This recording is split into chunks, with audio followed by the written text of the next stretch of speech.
Suite au van tour que j'ai fait récemment, il y a pas mal de personnes qui m'ont demandé si j'avais filmé les phases d'aménagement. J'avais commencé à filmer, je faisais pas mal de stories Instagram avec mon téléphone au tout début de l'aménagement. Et puis c'est vrai qu'au bout d'un moment, je me suis motivé, j'ai pris la GoPro et je l'ai mis dans un coin pour filmer des phases un peu plus longues, un peu plus poussées. Tout n'est pas complet, mais c'est vrai qu'il y a pas mal de matière quand même. Et du coup, je t'ai tout compilé en une seule grosse vidéo. Elle est quand même un petit peu longue, mais elle a le mérite au moins de retracer 5 mois d'aménagement et de montrer toutes les phases dans l'ordre du début à quasiment la fin. Alors la semaine prochaine, je vais faire une deuxième vidéo, ce sera en 2 parties, et la deuxième vidéo, elle sera beaucoup plus courte. Elle va traiter de tout ce que j'ai dû refaire, tout ce que j'ai dû défaire, tout ce que j'ai dû modifier, toutes les erreurs que j'ai dû corriger parce qu'elles étaient franchement ingérables au jour le jour. Et toutes les petites finitions aussi qu'on voit pas à la fin de la vidéo. Les 2 vidéos, ce sera un ensemble assez complet. Et je pense qu'avec les vidéos que j'ai fait récemment, le van tour et l'homologation, ça fait un ensemble et ça va donner un ensemble qui sera quand même assez cohérent. Et donc je te laisse regarder la vidéo et c'est parti.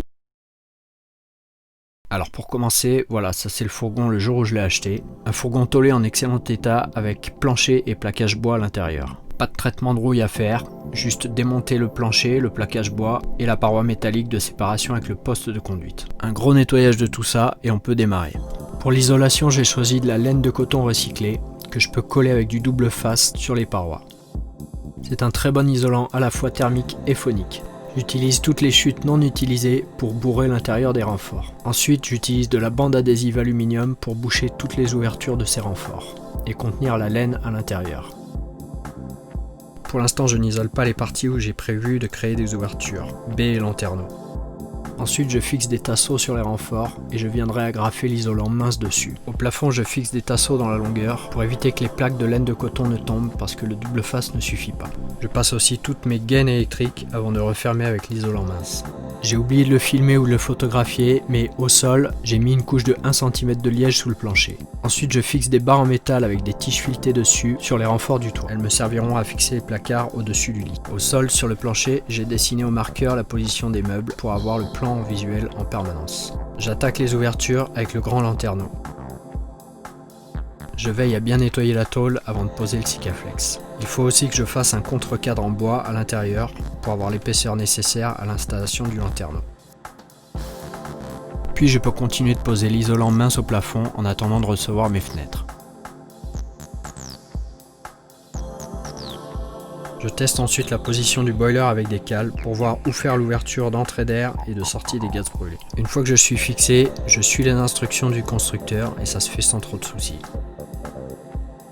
J'enchaîne sur l'installation de la coupelle de remplissage des réservoirs d'eau propre. Il faut bien mettre du scotch de peintre tout autour pour ne pas abîmer la carrosserie avec la scie sauteuse ou la meuleuse. Je colle et j'étanchéise avec du Sikaflex. J'attaque la première fenêtre. Il faut bien scotcher la partie qui va être retirée parce qu'elle se tord et qu'elle a tendance à tomber avant même qu'on ait fini la découpe. J'utilise pas de scie-cloche pour faire les coins arrondis et c'est une grosse erreur que je vais devoir rectifier sur les prochaines fenêtres. Là encore, il faut faire un contre-cadre en bois pour avoir la bonne épaisseur. La deuxième fenêtre. Je retire la partie qui se trouve au milieu et qui ressemble à un renfort mais qui en fait n'en est pas un. Cette fois-ci, je fais les angles arrondis à la scie-cloche et c'est carrément plus facile et plus précis. Je fais tout à la scie sauteuse parce que c'est l'outil que j'ai, mais la meuleuse est à mon avis le meilleur outil pour réaliser les ouvertures dans la tôle.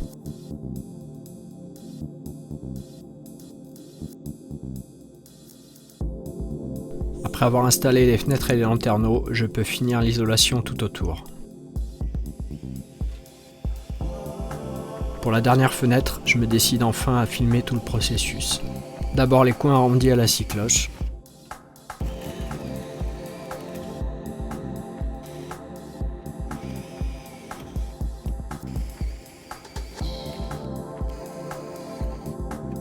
Ensuite les lignes droites à la scie sauteuse.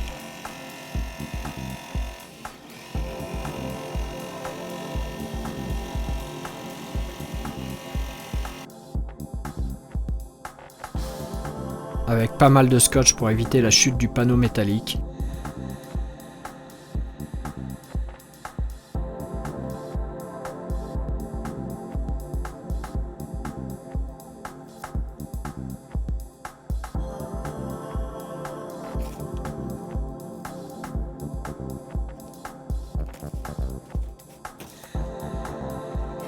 Et ensuite je finis par limer un petit peu les bords de la tôle.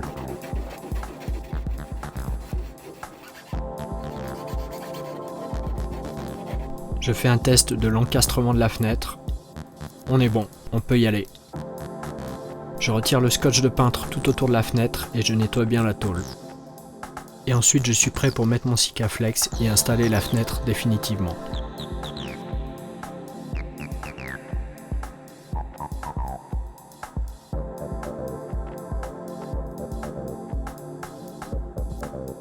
Encore le contre-cadre en bois, et voilà, toutes les fenêtres sont faites.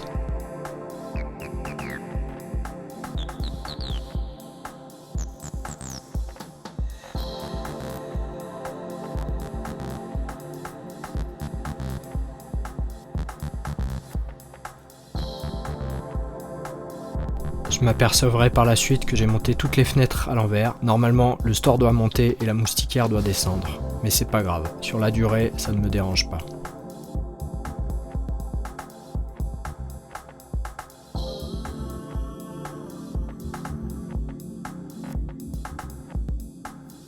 Il ne me reste plus que le petit lanterneau de la salle de bain à faire, et c'est toujours le même procédé.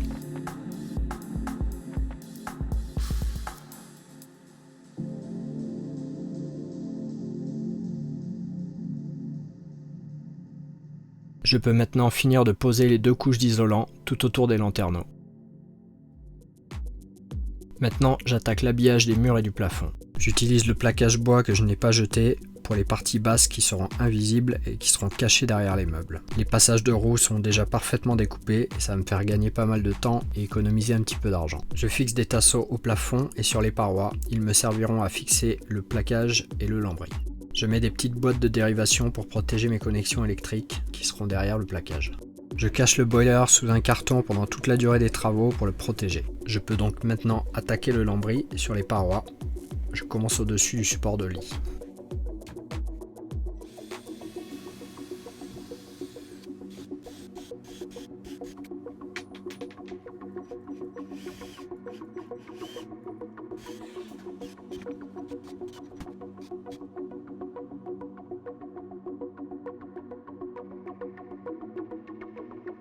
Aussi, au sol, je délimite la cloison que je veux faire pour séparer le poste de conduite de l'habitacle. Je perce le lambris à la scie cloche pour passer mes gaines électriques et les faire sortir. Et je laisse les boîtes de dérivation accessibles, j'ai déjà une idée de comment les masquer par la suite.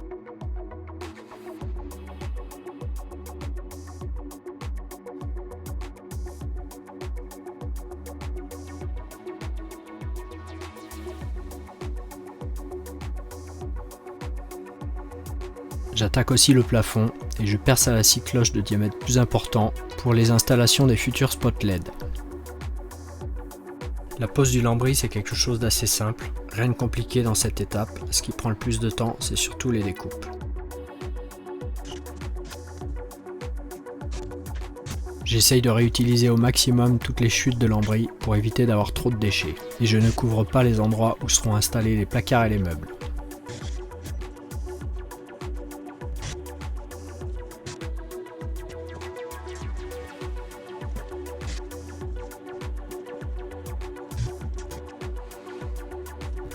Ensuite vient le tour des portes, toujours le même principe, le plus long c'est les découpes, pour les fenêtres, les poignées de porte, etc.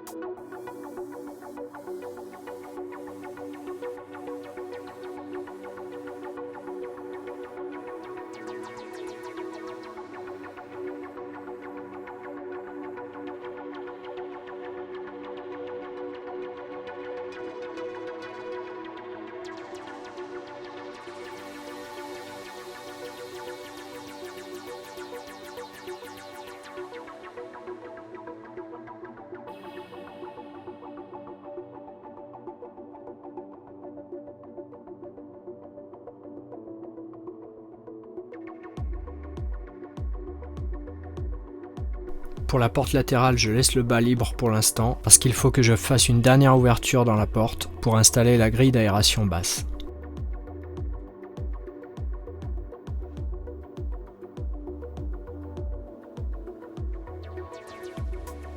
L'habillage est presque fini, il reste encore quelques détails ici et là, mais le plus gros est fait.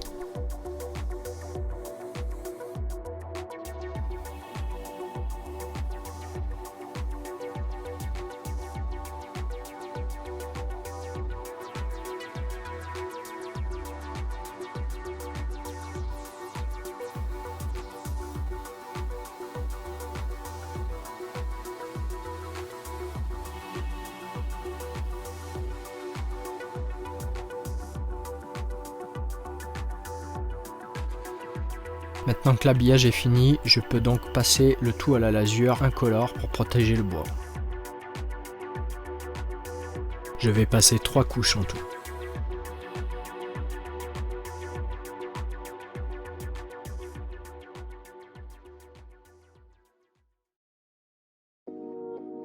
C'est maintenant le moment de commencer les structures des meubles. Je fais le lit et la banquette en premier.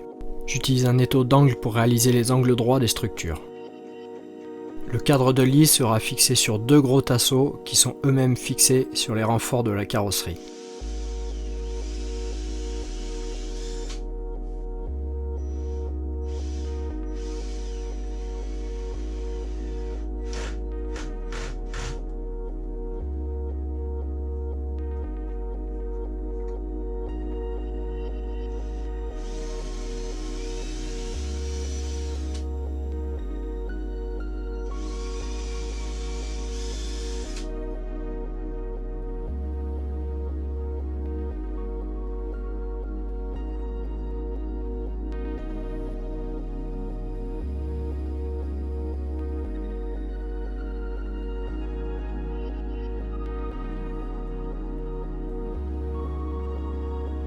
Je fais un test avec les réservoirs d'eau en dessous pour être sûr du positionnement. Le cadre de lit est supporté et renforcé par des pieds qui sont faits avec des gros tasseaux carrés.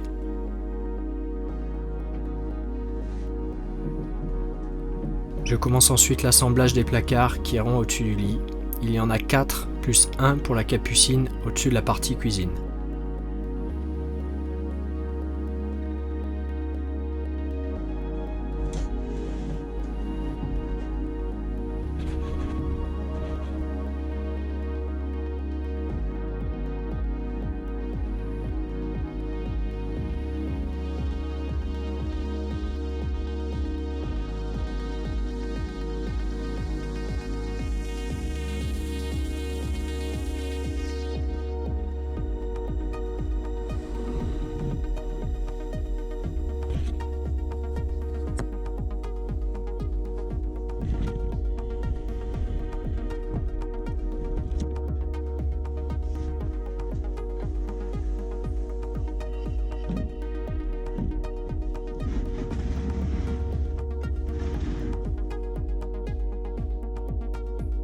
Je teste leur installation sur les tiges filetées et ensuite je les ramène chez moi pour les peindre.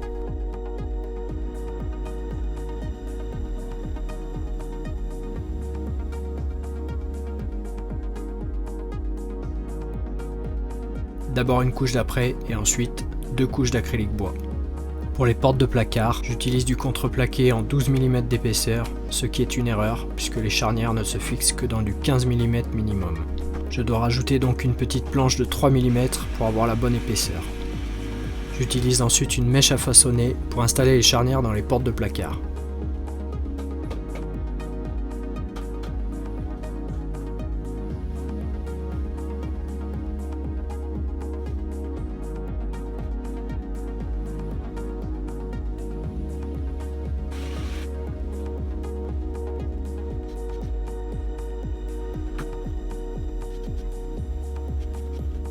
Après quelques jours de peinture et de ponçage, je peux ramener les placards au van pour les installer sur les tiges filetées définitivement.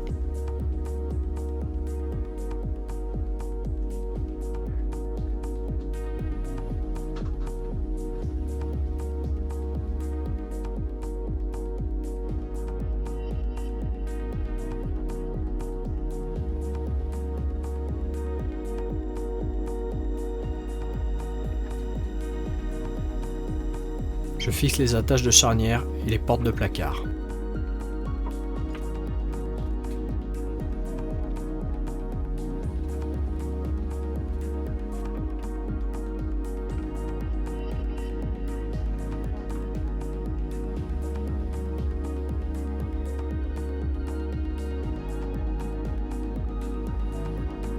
Je démarre ensuite la structure de la douche et des toilettes. Je positionne mon bac de douche sur des pieds pour receveur pour le surélever et je commence ma structure.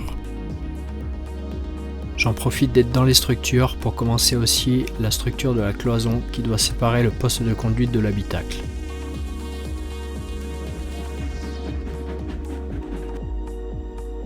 J'habille ce mur de séparation avec du lambris pour la partie haute. J'en profite aussi d'être sur le lambris pour habiller les parties verticales de la banquette.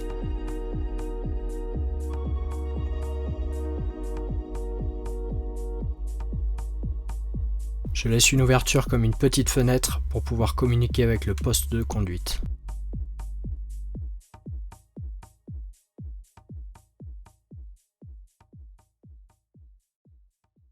Je mets ensuite une feuille de contreplaqué de 3 mm d'épaisseur qui sera cachée sous le plan de travail de la cuisine.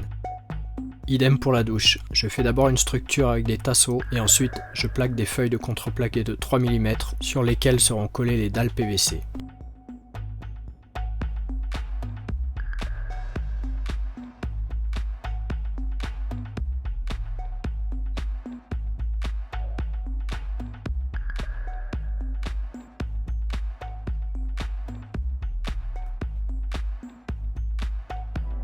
Les volumes commencent à se dégager dans l'habitacle et on commence à y voir un petit peu plus clair.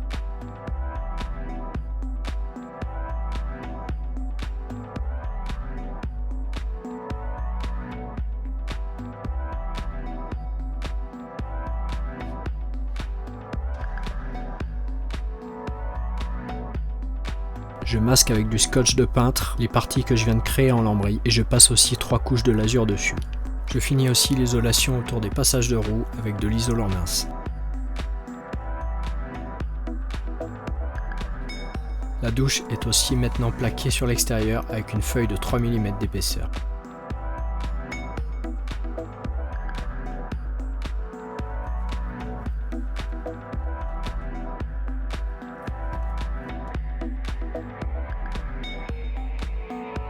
Ensuite, je vais chercher le parquet et je finis les assises de la banquette.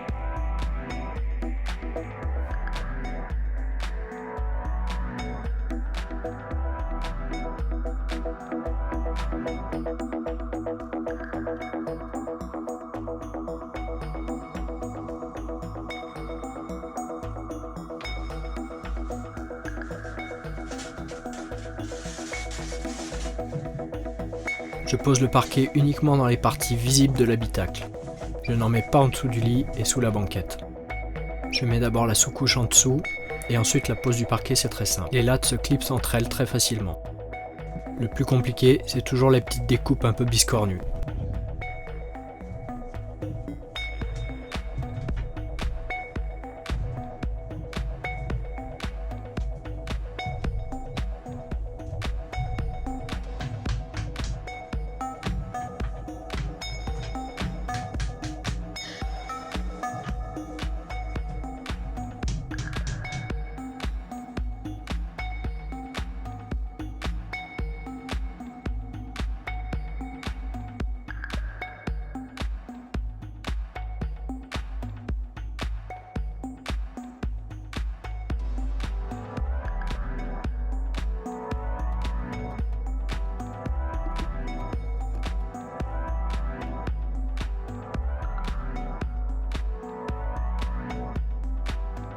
J'installerai ensuite un aide-marche en acier à l'entrée et des plinthes le long des meubles pour faire les finitions.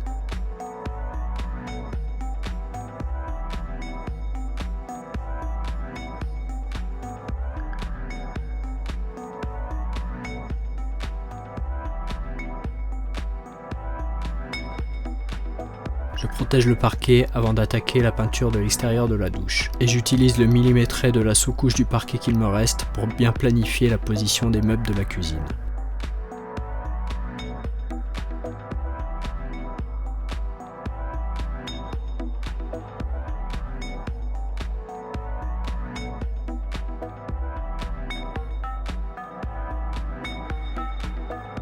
Il me reste encore les charnières d'une porte de placard à mettre, toujours avec la mèche à façonner.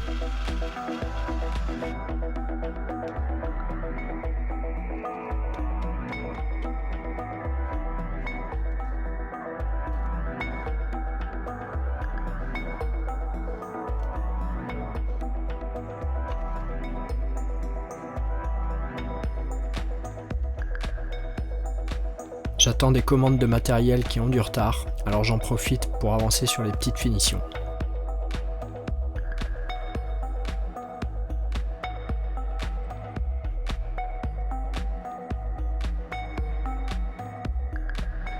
Ensuite, c'est reparti pour une session peinture et construction de meubles à l'appartement. Cette fois, ce sera le coffre à gaz et les meubles bas de la cuisine.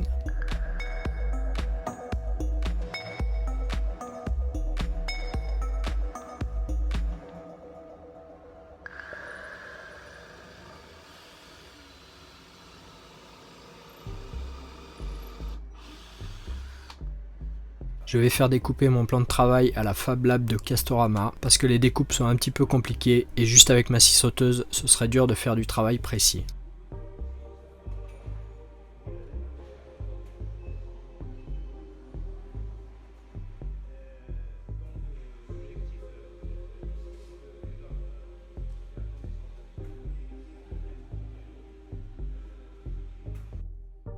Ça y est, j'attaque les raccordements d'eau et je place le meuble de la cuisine qui accueillera l'évier.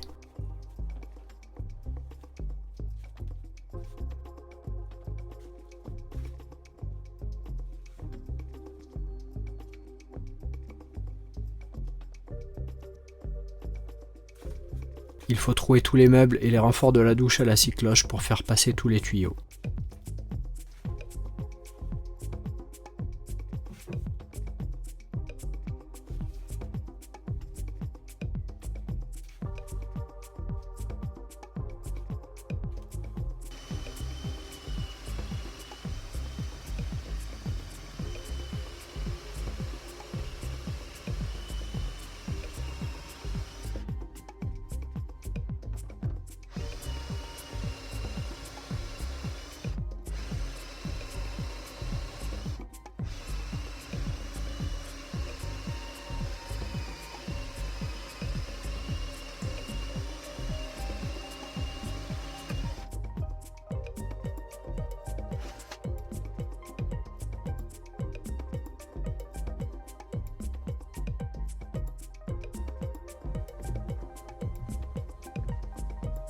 Pour les panneaux solaires, j'ai eu du mal à trouver la bonne solution, parce que le cadre est trop épais pour des fixations standards. Et les fixations doivent être forcément installées au milieu à cause de la taille des panneaux qui utilisent la totalité de la largeur du van. Des fixations d'angle ne sont pas possibles. Je fais une simulation et teste d'abord le positionnement, ensuite je fabrique des hues en aluminium démontables. J'installe le premier et le fixe au Sikaflex avant le soir, et j'installe le deuxième le lendemain. Tout seul, sans escabeau ni échelle, avec des panneaux qui font une vingtaine de kilos chacun, je dois monter les panneaux avec des sangles et un drap pour les protéger.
Je perce la partie basse du cadre des panneaux solaires pour boulonner mes demi-U en aluminium. Ce système surélève légèrement les panneaux par rapport au toit, mais ça me permet, malgré la contrainte du cadre trop épais et de la taille des panneaux très importante, de pouvoir les démonter à tout moment si besoin.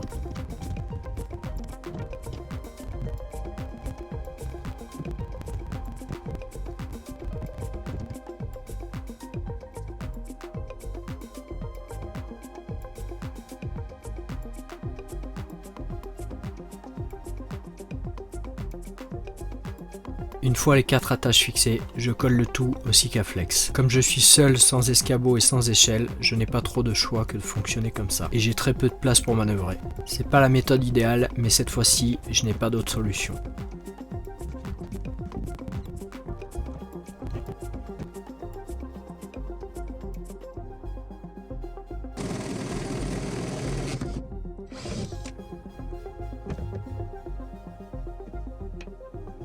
Ensuite, il faut percer le toit, passer les câbles, installer le passe-toit et connecter les câbles avec les connecteurs MC4.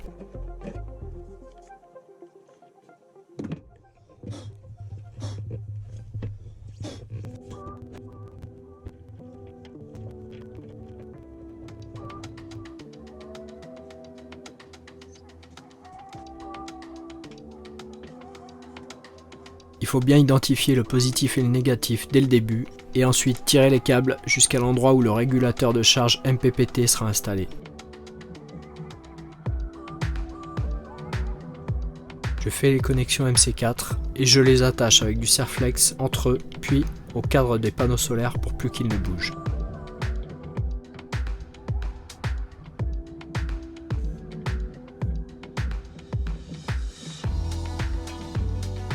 Une fois que tout est identifié, passé et fixé, je peux coller le passe-toit au Sikaflex.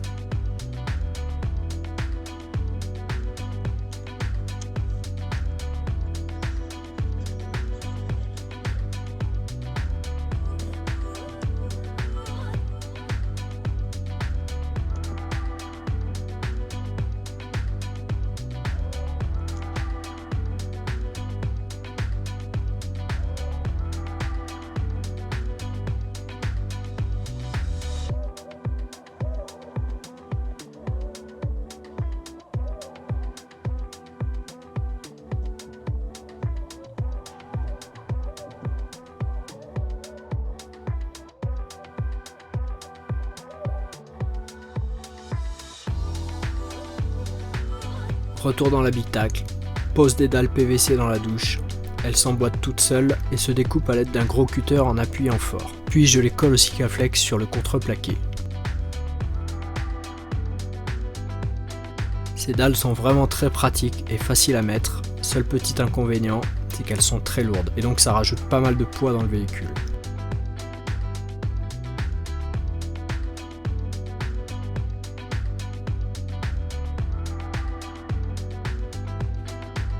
Les meubles de la cuisine sont en place, vissés entre eux et fixés au sol avec des équerres.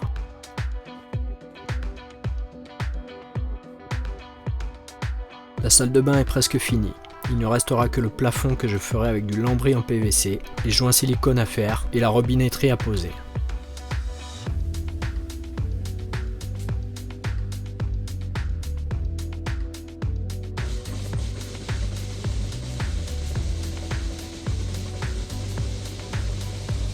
J'attaque ensuite le coffre à gaz qui sera situé sous le lit. Je perce à la scie cloche le plancher et le châssis pour faire les aérations basses qui sont obligatoires.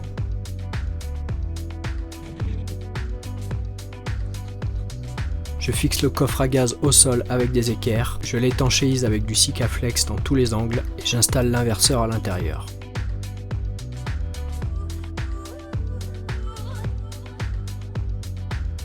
J'en profite d'avoir encore ma voiture pour ramener les deux batteries de 170 A.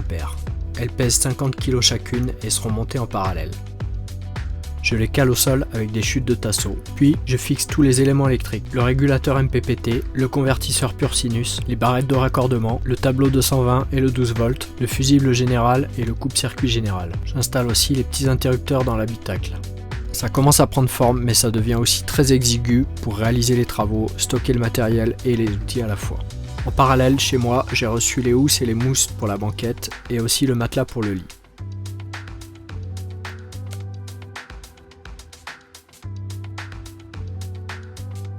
J'ai installé la robinetterie dans la douche, le plafond en lambris PVC et les joints silicone sont faits. J'ai aussi commencé à mettre des cornières d'angle en PVC pour les finitions. Il me restera les baguettes pour les étagères, le rideau de douche à fixer et le conduit pour le lanterneau à faire.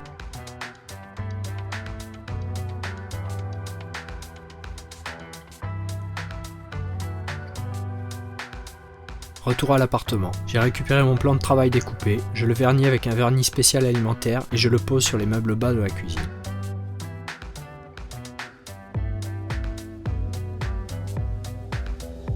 J'encastre l'évier et j'encastre aussi le réchaud 3 feux. J'installe également le réservoir d'eau grise à l'emplacement de la roue de secours.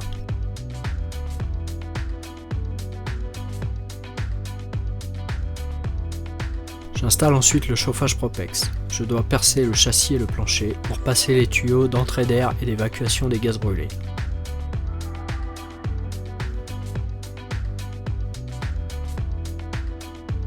J'installe la bouche de sortie d'air chaud du chauffage au pied de la banquette.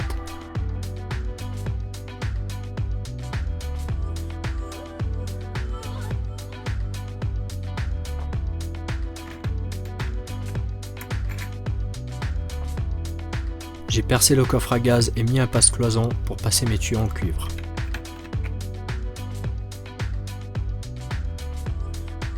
Le réservoir d'eau grise est installé et fixé avec des sangles métalliques.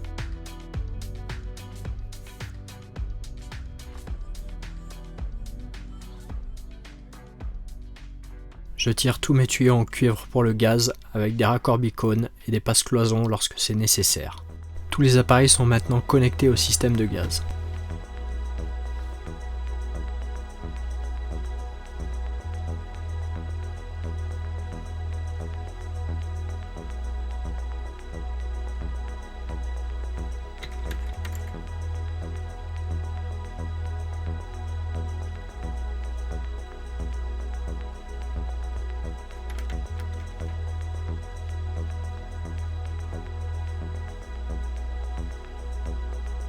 Il ne me restera plus qu'à installer des colliers de fixation tous les 50 cm pour sécuriser les tuyaux.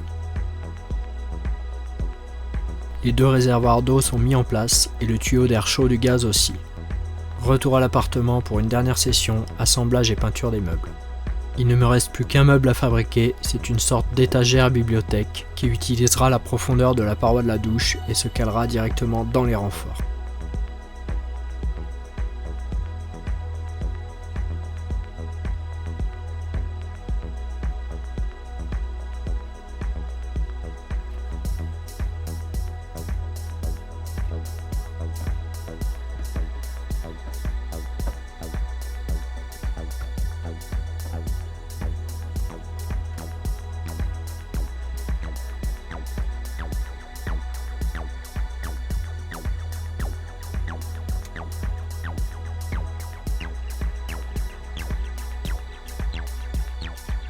Je fais l'évacuation de l'évier avec un faux siphon plat pour gagner un maximum de place et ensuite un tuyau de 40 mm.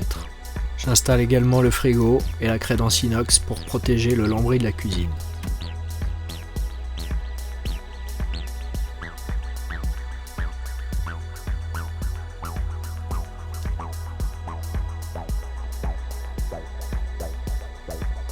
On arrive bientôt à la fin, tout commence à prendre forme.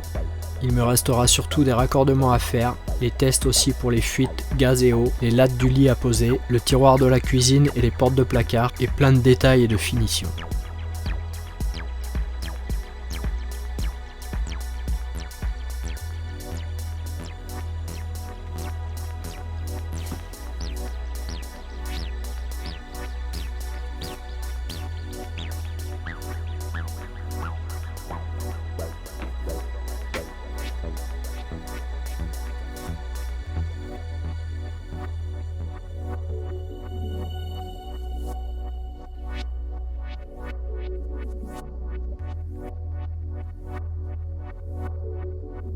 Le rail du rideau de douche est fixé, le conduit du lanterneau est fait avec des chutes de lambris PVC et la barre LED est installée et raccordée.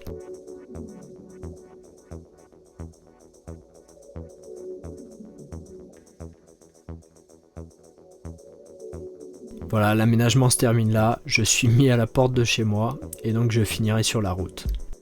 Si tu as apprécié cette petite vidéo, clique sur le bouton like, si t'es pas abonné, abonne-toi et partage-la si tu penses qu'elle peut servir à quelqu'un.